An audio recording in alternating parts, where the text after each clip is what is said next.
How y'all doing? We're back. It's beauty bad. What's up, guys? Welcome back to the channel. Today, We're going to talk about our little baby. our big baby. Our big baby. For those of you that are new, I'm JP, Jermaine. and today we're talking about the Canon C200. We're going to talk about why we got it. Yep. We're going to talk about how it's worked for us so far. And is it still worth it in 2020?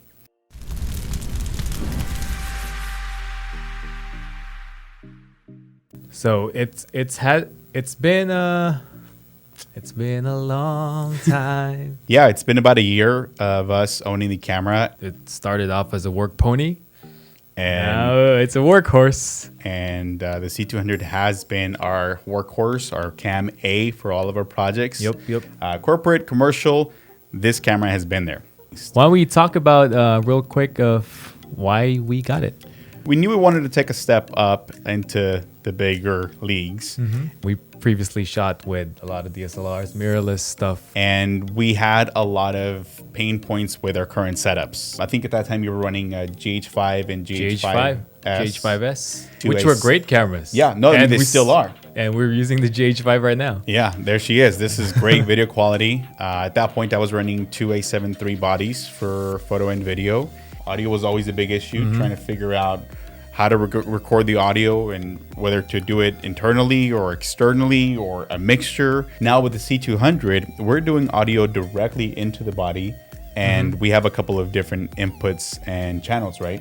It's just nice to have, two different XLR inputs, recording directly to 4 tracks in camera. It's just a nice quality of life improvement. Yeah, and don't forget, not all cinema cameras have that audio capability. Some of the Reds don't even record audio. When we looked at all the pain points that we had, like audio, autofocusing. Autofocus was a big thing, especially for gimbal work.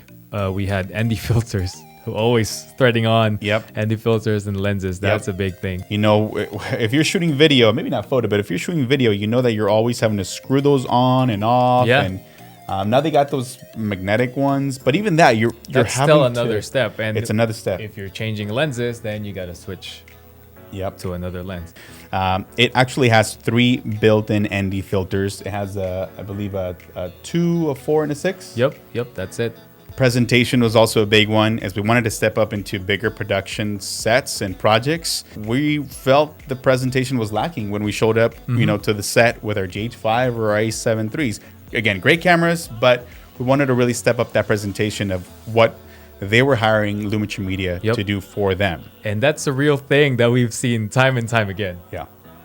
A lot of times we'd show up with a shoot, and before the client even sees the final product, they're already convinced that we're good. Oh, you guys are good. And it's based solely on the gear that we're presenting. I mean, it sucks for people who are really, really good, but just don't have those cinema bodies, because, I mean, either they can't afford them or they just really love the form factors of these little cameras. But yeah, it's a real thing. We looked at a bunch of different options. Yeah, What were some of the other options we we looked are not married or tied to a specific brand.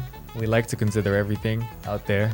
We're not getting paid by Canon Or Sony. Definitely not Panasonic. But we just do our research and find the tool that works best for us. And when we looked at the Blackmagic, the Ursa Mini Pro, the FS5 Mark II, and the C200, the C200 EVO 1 just checked a lot of those check boxes. Now, why didn't we get a Red or an Ari?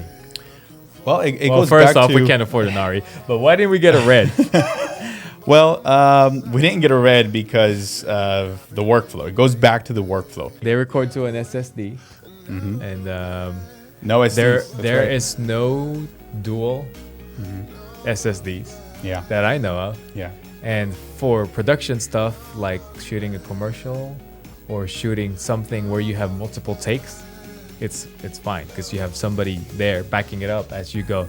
But if you're shooting an event, you have one take, and if your SSD fails, your There's no footage is gone. redundancy. Yeah, you Yeah, can't that's just right. shoot for another take.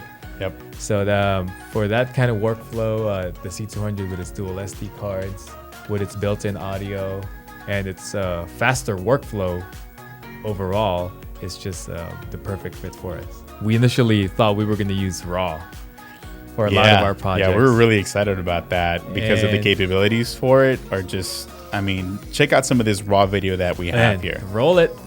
And you can see that we shot in horrible backlit conditions and we're shooting raw, and you can recover a lot of that and other things like changing the white balance on it. Yeah, not saying that you should not set up and light your shots and depend on RAW, but if you... Why'd you look at me when you said that? Is that Most of our projects, I would say 80% of our projects, we shoot in the internal MOV or AVC HD 8-bit.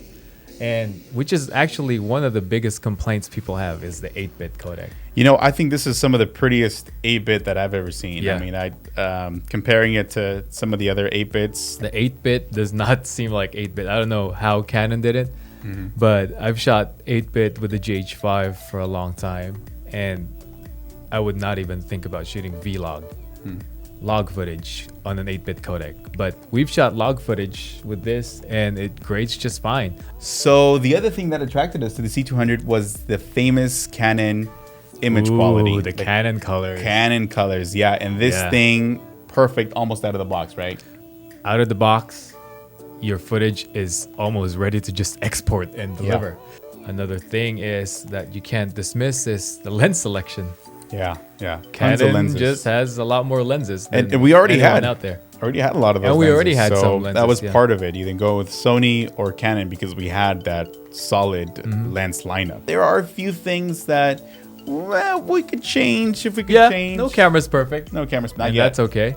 Not yet. Not yet. Well, we'll see if that happens in our lifetime. What are some of the things that you would change about the C200? Well, one of the things that I talked about as actually a pro to this is it has great 8-bit. The 8-bit is very gradable. But It's- also a con? it's also a con because if they only included 10-bit, then that footage would have been that much better. You know, Sure. they could have achieved something and ticked off another box. Yeah. You don't want to go raw, but you don't want to go 8-bit. So 10-bit is a nice sweet spot for a lot of people. Yeah, definitely a bit of a bummer.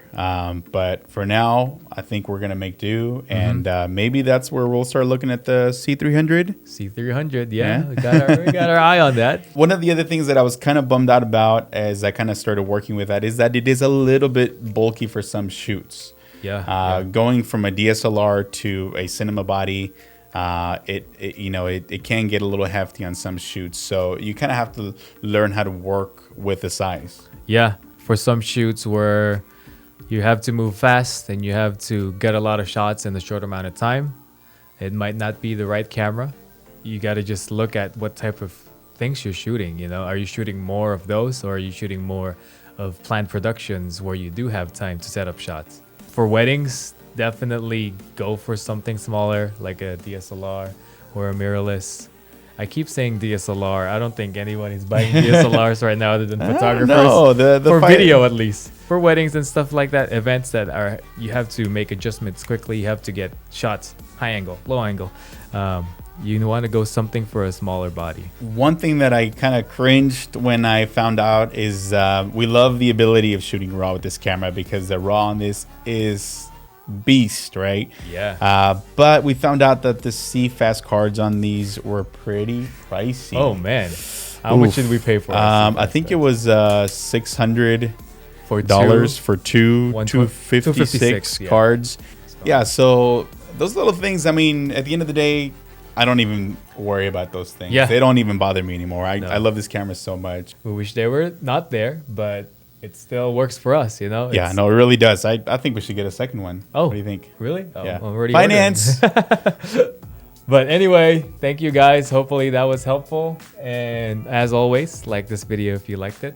Dislike if you didn't. Don't forget to hit that notification bell so you don't miss a thing. And we'll see you on the next one. Peace. Where you going again?